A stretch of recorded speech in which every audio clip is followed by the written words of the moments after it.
Noticiero Univisión con Tom Tucker. And nobody else. Yeah, baby! That's what I've been waiting for. That's what it's all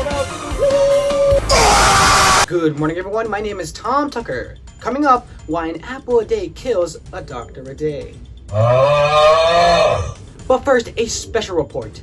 12 and a half years ago, on August 28th of 2011, the United States on the East Coast received an unwelcome visitor in the form of Hurricane Irene, which was a hurricane that the United States will never forget.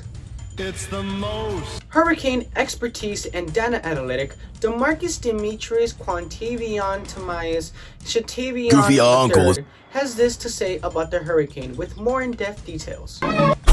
With many having a similar sentiment regarding their decision to ride out the storm. What? The source of that sentiment was what occurred the year prior in August of 2011, Hurricane Irene. Hurricane Irene was a source of frustration for many people in the Northeast, with locals claiming that the storm did not do much damage outside of what it did to upstate New York, Vermont, and New Hampshire, and feeling that Sandy, at least for the coastline, was going to just be a repeat of Irene. However, Irene was anything but a weak storm. In fact, Irene broke numerous records in the northeastern United States, and its significance is often understated, downplayed by the general public when referring to the damage Irene caused, at least outside of what it did in Vermont. Thank you, DeMarcus Demetrius Quavion III, I'm not going to say your full name, for that information. Just a few hours before the hurricane hit land, and when rain started to come down, this local resident realized that his gutters were starting to get clogged, and if they didn't divert the overflow towards away from the basement, then their house would start to flood. Away from the house. 1, 2, 3. We also bungeed stuff on our deck. That hot tub cover is going nowhere. Here we are standing in our garage, looking across the street. Since the major complication of the storm was the rain, there was considerable flooding and swollen creeks. This is the White Clay Creek in Newark. Delaware natives will recognize Timothy's on the right. Luckily, the earlier predictions of 12 inches of rain did not materialize. Even though Irene was a Category 1 hurricane, our maximum wind speed was only 48 miles per hour. And I'm Kanye West. As you can see here on the satellite image that was taken just before the hurricane on August 28th of 2011, you can see here on the bottom of the southeast side that the hurricane is starting to come up near the land, with a cold front starting to push upward toward Camden and Dover. And also, Atlantic City, Baltimore, and Annapolis were starting to get affected just a little bit as well. And then it'll then push up towards the north, causing Wilmington and Philadelphia to get affected as well. With cloudy skies. As you can see here, this visual presentation of the hurricane going just upward northward on just the side of the land near the coast. So, as you can see here, Camden being around here was affected, and first almost, and then the cities above it, as you can see there, are Atlantic City, Dover, especially Philadelphia, were then affected. The temperature and dew point during the hurricane was almost at a straight-ish line, but the weather did have some changing variables. So as you can see here on this graph, it starts here at 12 a.m. at a good 33 degrees. Also with the dew point starting at 32 degrees. Almost the same. So as we go throughout the day, and at 12 p.m. it rose at its maximum temperature of 39 degrees. The most highest it'll be during the hurricane day. Same thing with the dew points, almost the same thing. As we look at this graph for the air pressure, at 12 a.m. it started at a highest of 34 with an air pressure in inches. Then throughout the day, at 6 a.m. it dropped by 2 inches, which is at 32. Hey yo, what the fuck? Then you go out through more of the day at 12 p.m. drops by another 2 inches of pressure, which is 30. Then go down to 6 p.m. which goes just by 1 inch, 29, and at the end of the day at 28. Not too much of a change, but it's still a high amount. Commercial break. Big game, we skipped the big game cause the BK memes have been insane. Y'all really do it better than we do, so we took the night off to give this song to you. BK, have it your way.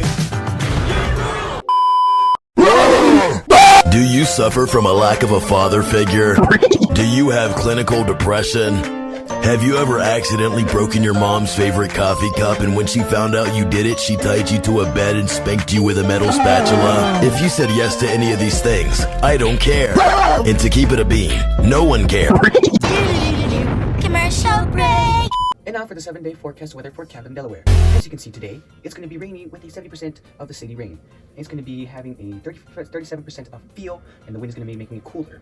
Later on in the day when it rains, it's going to feel even more colder and cooler. The humidity right now is 86%, but the dew point with a 36 degrees of Fahrenheit. The visibility right now is okay, 14 miles, not too bad. You can still see clearly. The pressure right now is 30.2%, so it's not too baddish. It's like near the middle. And also the wind is heading 4 miles per hour westward, so not too bad. But when the rain comes in, just be prepared, have an umbrella, have boots on, and you'll be good. As you can see, on Tuesday, cloudy. Wednesday, Thursday, it's gonna be looking sunny, 36 degrees still. It's gonna be cold, still be prepared. And then on Friday, still cloudy again, but looks like it's gonna be a high 70% chance as well. Who knows? It might be in between, but it's gonna be hot. Looks like it. Saturday looks like it's gonna rain, but with a high temperatures as well. And also on Sunday, sunny as well. So this week it's not gonna be too bad. As you can see, next week coming along as well. Looks like high weather as well. So get ready for that. And yeah, but just today, get ready for that rain. You know, and just prepare. Because right now it's not as good weather, but because we don't want you getting sick. We now collide to Ollie Williams with the forecast. Ollie, how's the weather looking like? It's raining sideways. Sounds rough, Ollie. You have an umbrella? Had one. Where is it? Inside out, 2 miles away. Is there anything we can do for you? Bring me some soup. What kind? Donkey. All right, we'll get on that. Coming up next, a pig who refuses to eat Jews? But first, let's go to Asia reporter Trisha Takanawa, who's Gonna tell us all about the rain. Tom, residents all over Quahog have been affected by the heavy rains, although some are doing their best to ride it out. For example, I'm here with Rides a 10-speed everywhere guy. Sir, why are you riding your 10-speed in the rain? I don't mind. A little drizzle never hurt anybody. I like riding the 10-speed because it's fun, gives me energy, and it's a great way to stay in shape. How long have you lived in Camden. Well, I used to live in the city, but I decided moving here would be a little more relaxing, a little more manageable, and it's a great way to stay in shape. What do you do for a living? I work in accounts receivable at Quahog Insurance. It's not too demanding, the pay is good, and it's a great way to stay in shape. Well, we should wrap this up. You're getting wet. Well, I'm living life before the cancer I have kills me, so I don't mind the rain. Water feels good on my skin. It's cool, refreshing, and it's a great way to stay in shape. What kind of cancer? It's rectal cancer. It's slowly eating away at my lower insides. It's a quick process, both painful and untreatable, and it's a great way to stay in shape. We now go live to Ollie Williams with the Blackie weather forecast in California. How's the weather looking like, Ollie? I'm standing here for some reason doing the weather in a giant black man's body. What kind of a Friday is this? Freaky. Back to you, Tom. We now go live to Ollie Williams in Chicago for the Blackie weather forecast.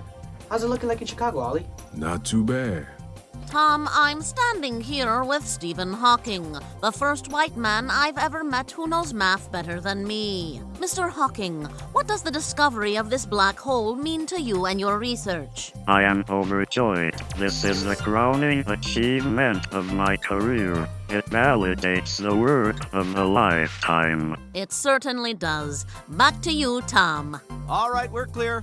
I'm telling you, man, this shtick is getting so old. That chair smells, dude. Hey, Steve, surf's up. All right, see you.